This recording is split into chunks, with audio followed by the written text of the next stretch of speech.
नमस्कार, आप देखें एनबी न्यूज और मैं हूं आपके साथ प्रियव्रत दीक्षित। स्वागत है आपका अपने उत्तराखंड के इस खास बुलेटिन। तो फिलहाल एक बड़ी खबर के साथ बुलेटिन का आगाज कर लेते हो। तो दक्षिण अफ्रीका में चंद रोज पहले सामने आए कोरोना वायरस के नए वेरिएंट ओमिक्रॉन ने पूरी दुनिया को चिंता में डाल दिया है। भारत समेत तो दुनिया के अधिकतर देशों में नए वेरिएंट को लेकर अलर्ट जारी कर दिया है। तो वहीं उत्तराखंड में भी कोरोना का खतरा लगातार बढ़ता जा रहा है। राजधानी देहरादून में कोरोना के मामले सबसे ज्यादा सामने आए हैं और यही नहीं, आपको बता दें कि ओमिक्रॉन की आहट भी कही जा सकती है। एक स्पेशल रिपोर्ट आपको दिखाते हैं। फिलहाल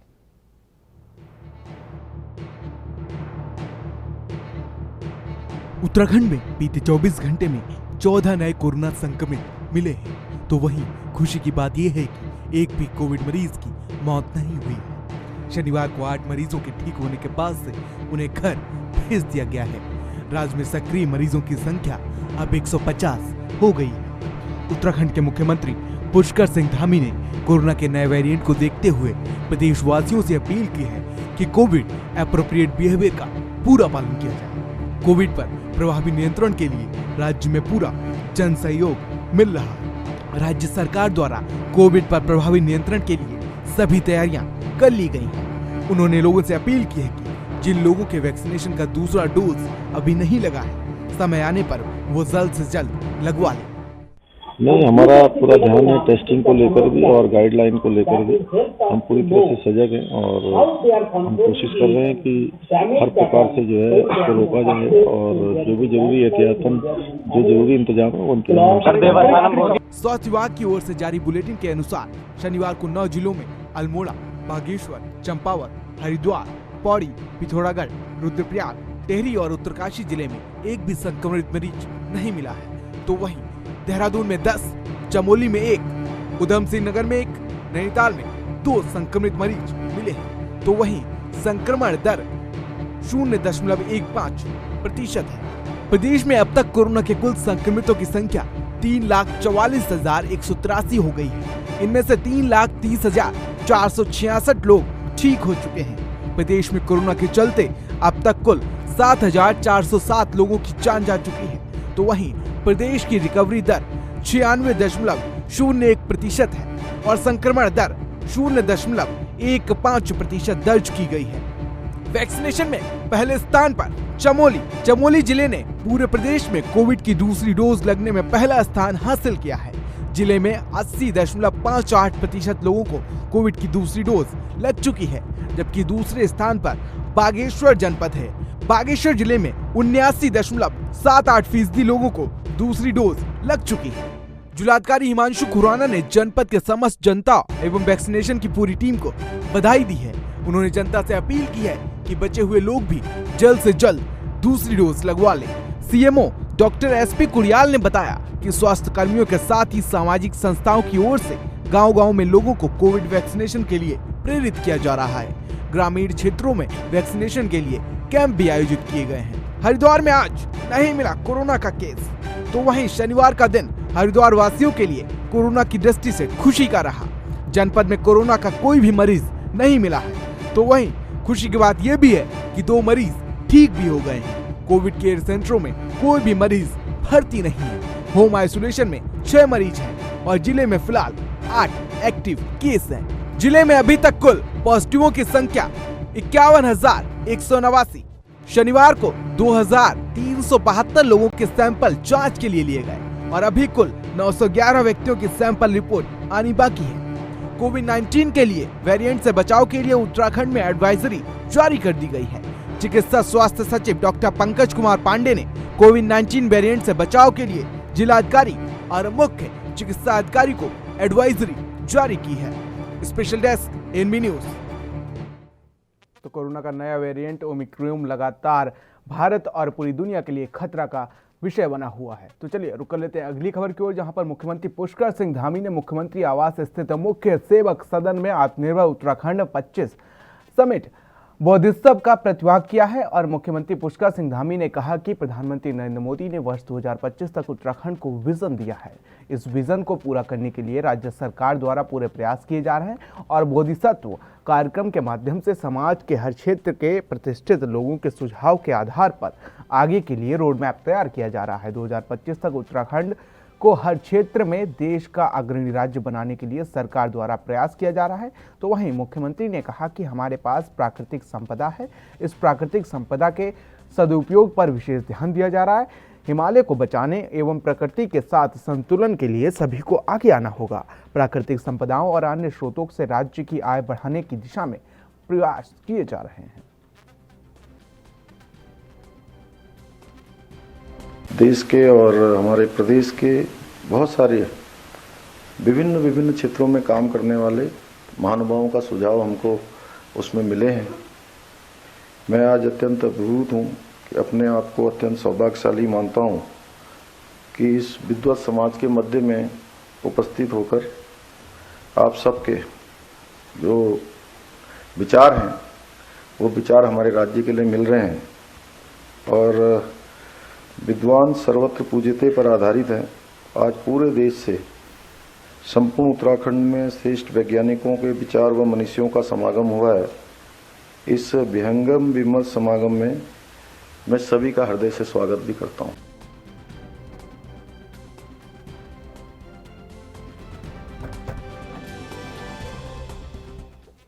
तो प्रधानमंत्री नरेंद्र मोदी 4 दिसंबर को देहरादून में होने वाली रैली में बीजेपी की 1 लाख लोगों को संबोधित करेंगे और बीजेपी ने फिलहाल ये लक्ष्य रखा है कि इस रैली में 1 लाख की भीड़ जुटानी है। बीजेपी के नेता और राज्यसभा सांसद नरेश बंसल ने बताया कि आगामी 4 दिसंबर को देश के प्रधानमंत्री नरेंद्र मोदी उत्तराखंड की राजधानी देहरादून आ रहे हैं और उनके देहरादून आगमन की खबर से कार्यकर्ताओं में अपार उत्साह है। इस दौरान अन्य कार्यक्रमों की रूपरेखा पर भी विचार किया जा रहा है। उन्होंने कहा कि रैली में बूथ स्तर तक के कार्यकर्ताओं की उपस्थिति सुनिश्चित की गई है। देश के सबसे बड़े विश्वसनीय नेता यशस्वी प्रधानमंत्री श्री नरेंद्र मोदी जी, जिनका उत्तराखंड की देवभूमि से विशेष लगाव है, समय समय पर वो यहाँ आते रहते हैं। इस समय भी वो 4 दिसंबर को देहरादून में आ रहे हैं। इस खबर से ही कार्यकर्ताओं में अभूतपूर्व उत्साह है। स्थान स्थान पर योजना की बैठकें हो रही हैं। कार्यकर्ताओं ने 1 लाख की संख्या जुटाने का लक्ष्य रखा है और उसको हम निश्चित रूप से पूरा करेंगे। 4 दिसंबर को प्रधानमंत्री नरेंद्र मोदी का दौरा है और वो एक विशाल रैली को संबोधित करेंगे और इस दौरान फिलहाल बीजेपी ने लक्ष्य रखा है कि रैली में कम से कम 1 लाख जनता की भीड़ जुटाना उन्होंने लक्ष्य रखा है।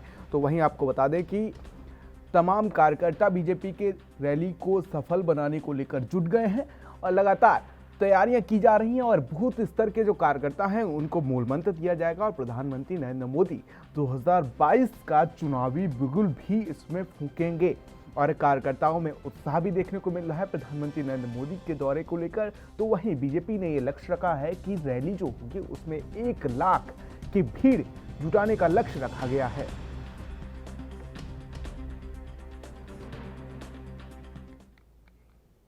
तो 2022 के चुनाव को देखते हुए सोमेश्वर विधानसभा में भारी पार्टियां सभी अपना जोर आजमा चुकी हैं और वहीं आम आदमी पार्टी द्वारा आज सोमेश्वर के रामलीला मैदान में वृद्धजनों को मुफ्त तीर्थ यात्रा कराने की घोषणा करते हुए लगभग 100 लोगों ने अपना तीर्थ यात्रा के लिए नाम रजिस्टर कराया है। रामलीला मैदान में हुए कार्यक्रम में विधानसभा प्रभारी हरीश चंद्र आर्य के नेतृत्व में जनसभा की गई और सभा में गढ़ानाथ मंदिर को जाने वाली सड़क में गड्ढों के भरे जाने को लेकर ये मुद्दा उठाया गया। आम आदमी पार्टी ने उस सड़क को गड्ढों को भरे जाने की घोषणा करते हुए दोनों सरकारों को नाकाम बताया और कहा कि आम आदमी पार्टी बिना सरकार के भी इस मुख्य मार्ग के गड्ढों को भरने का काम करेगी।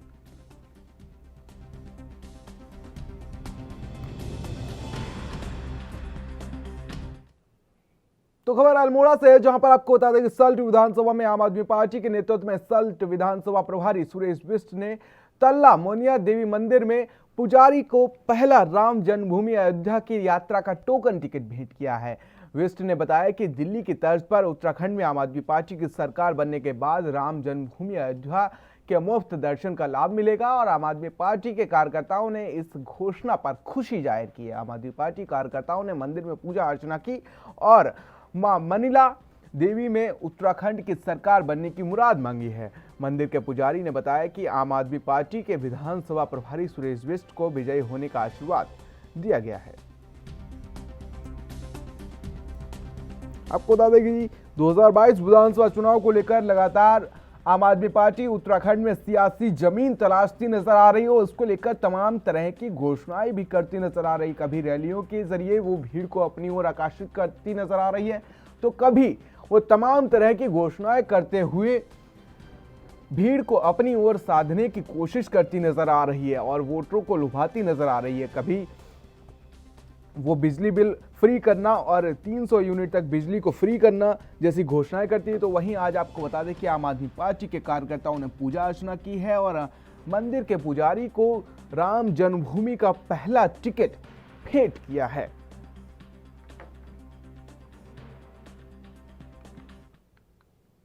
तो विधानसभा चुनाव नजदीक आते ही राजनीतिक पार्टियों में घमासान देखने को मिल रहा है और उत्तराखंड के त्रिकोणीय युद्ध में तीनों पार्टियां एक दूसरे पर निशाना साधती हुई दिखाई दे रही हैं। तो वहीं काशीपुर विधानसभा सीट पर बीजेपी में ही आपसी कलेश देखने को मिल रहा है। बीजेपी के पूर्व सांसद काशीपुर विधानसभा सीट पर निगाहें जमाए बैठे हैं और जिसको लेकर 28 नवंबर को उनका शक्ति प्रदर्शन है। तो वहीं पूर्व सांसद बलराज पासी के शक्ति प्रदर्शन से काशीपुर विधायक हरिवंश सिंह चीमा नाराज दिखाई दे रहे हैं।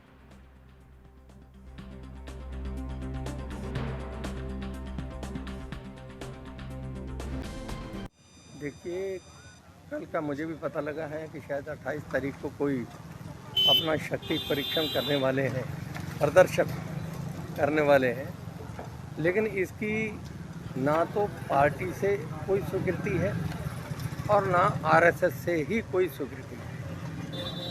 पार्टी का कोई भी आदमी किसी भी प्राइवेट प्रदर्शन में जब तक पार्टी का संदेश नहीं, आदेश नहीं आएगा तब तक वो नहीं आएगा। इसी तरीके से आरएसएस का भी कोई आदमी जब तक उनको कोई ऊपर से निर्देश नहीं आएगा और अगर निर्देश होगा तो वो उसका जो महत्व होगा वो आरएसएस के लिए होगा, पार्टी के लिए होगा, किसी पर्सनल मेरे जैसे किसी और पासी जैसे के लिए नहीं होगा। तस्वीरें सामने आई जहां पर आपको बता दें कि बीजेपी में ही कलह देखने को मिल रही है। पूर्व सांसद बलराज पासी शक्ति प्रदर्शन करेंगे और शक्ति प्रदर्शन से काशीपुर विधायक नाराज नजर आ रहे हैं।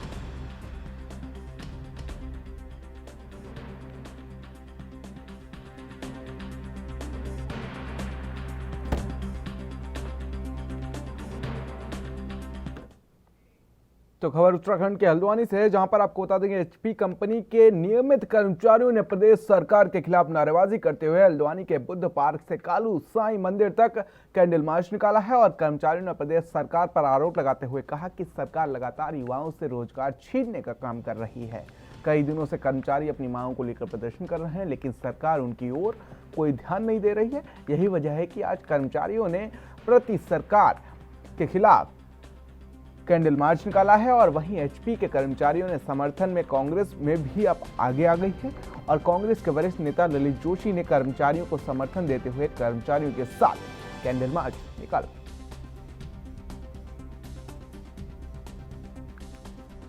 कांग्रेस ने तो अपना समर्थन दिया ही है, विपक्ष की जो भूमिका है वो भी निभी रही है और मजबूत तरीके से उसको आने वाले सदन में उठवाया जाएगा। मैं भी अपने लेवल से जो है हमारे जो सीनियर नेताओं थे उनको अपनी बात पहुंचा रहा हूं।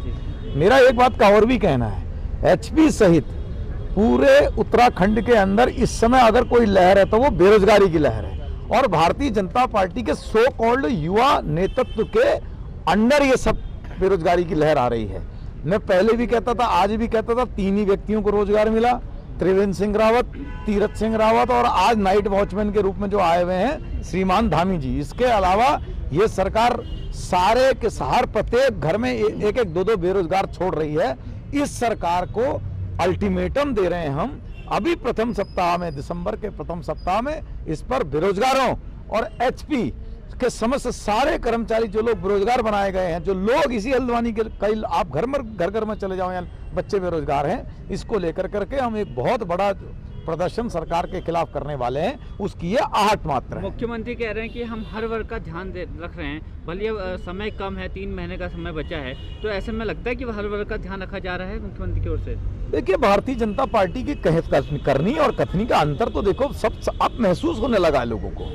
ये वही सरकार थी ना जो कहती थी काला धन, नए शहर, 100 नई स्मार्ट सिटी बसाए जाएंगे प्रत्येक वर्ष 2। फिलहाल यहाँ वक्त एक छोटे से ब्रेक का, देखते रहिए अपनी उत्तराखंड।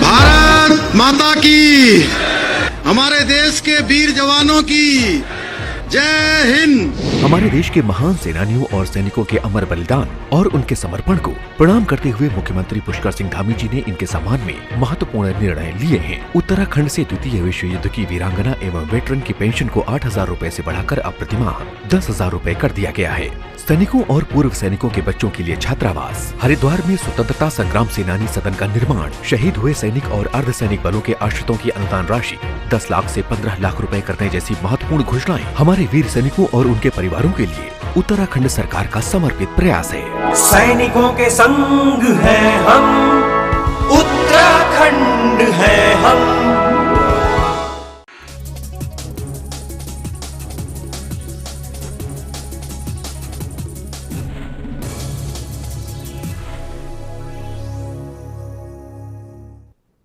तो ब्रेक के बाद अपने उत्तराखंड में आप सभी का एक बार फिर स्वागत है। तो खबर उत्तराखंड के सितारगंज से है, जहां आपको बता दें कि बालाजी एक्शन कंपनी द्वारा CHC सितारगंज को गोद लिया गया था और जिसकी आज बालाजी कंपनी एक्शन के अध्यक्ष नंद किशोर ने भूमि पूजन कर अस्पताल के नए भवन की नींव रख दी है और निर्माण कार्य आरंभ किया गया है।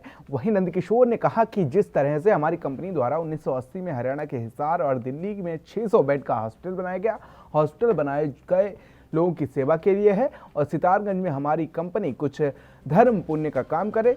इसी क्रम में सितारगंज अस्पताल में 4000 स्क्वायर मीटर में बिल्डिंग का निर्माण किया जाएगा और जो 2 मंजिला बिल्डिंग होगी जिसमें 60 कमरे होंगे और 2 ICU तक OPD बनाया जाएगा। साथ ही कहा कि विधायक सौरभ बहुगुणा का हमें बहुत सपोर्ट मिला है और उत्तराखंड के युवा मुख्यमंत्री पुष्कर सिंह धामी का बहुत बहुत धन्यवाद जिन्होंने आकर इसका इनॉग्रेशन किया।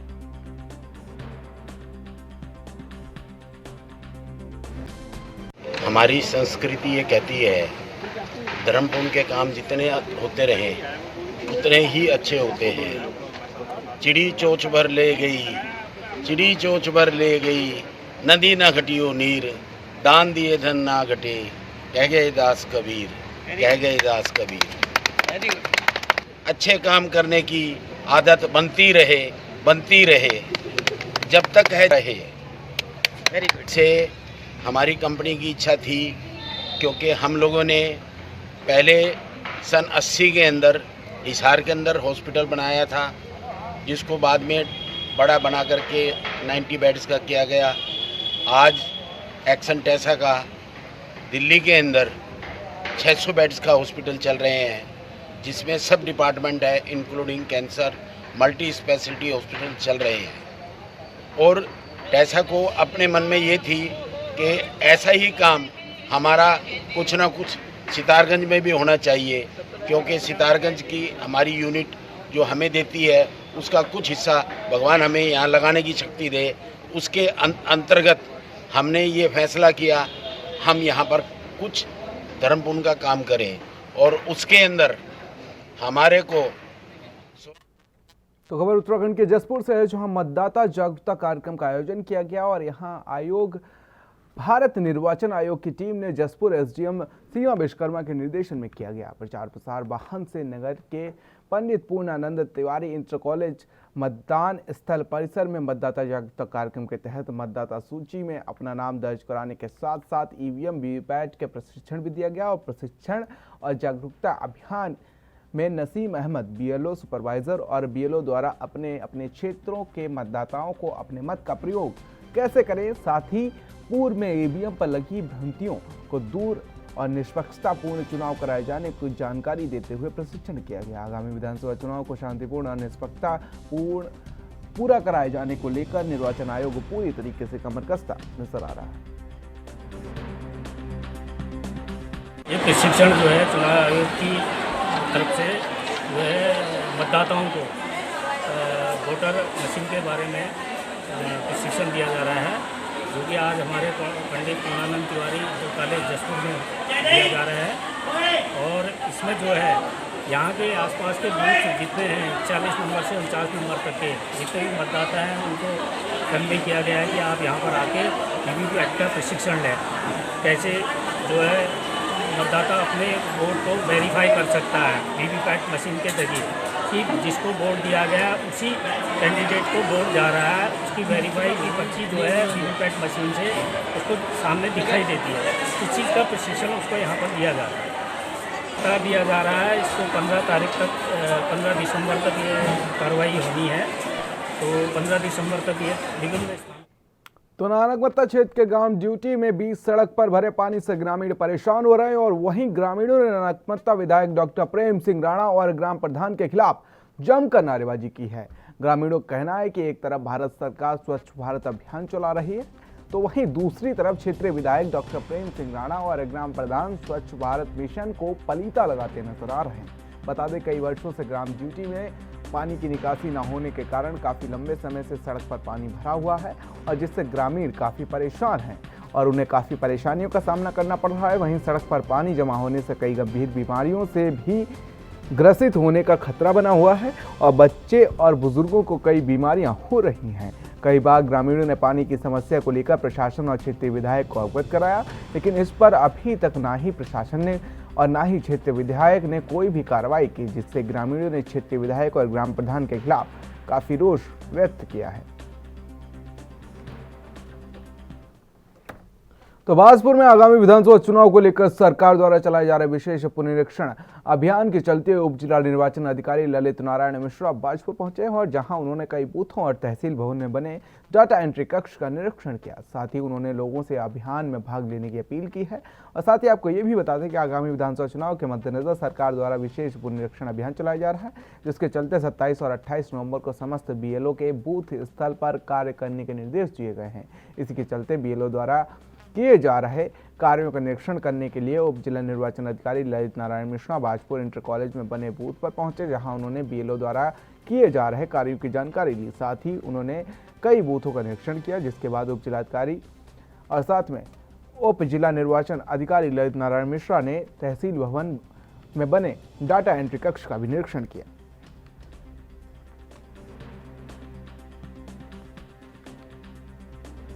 आगामी विधानसभा चुनाव को देखते हुए जो हमारा विशेष पुनरीक्षण अभियान 1 नवंबर से 30 नवंबर तक चल रहा है, उसमें 27 और 28 को निर्देश थे कि सारे बीएलओज अपने बूथों में बैठेंगे और वहाँ पे जो भी फॉर्म 6, 7, 8 उसको विशेष अभियान चलाकर प्राप्त करेंगे, मौके पे ही प्राप्त करेंगे और उसके बाद उसकी फीडिंग होती है।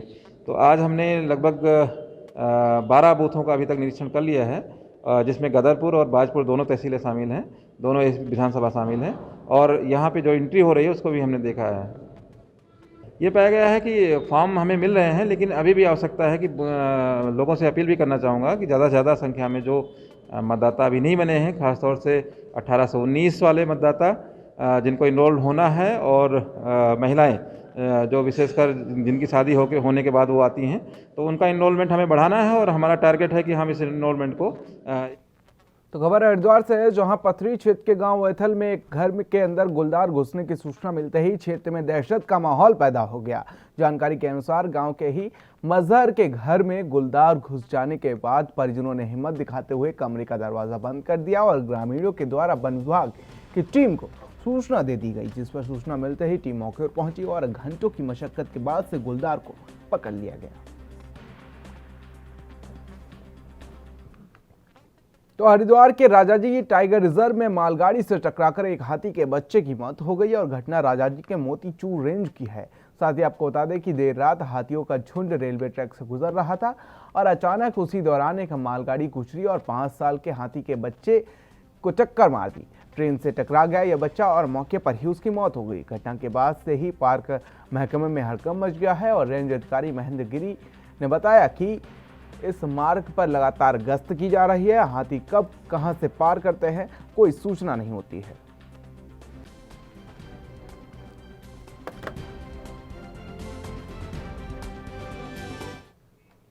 तो अपने उत्तराखंड के मेरे साथ इतना ही। देश और दुनिया के तमाम छोटी बड़ी खबरों के लिए बने रहिए एनबी न्यूज के साथ। नमस्कार।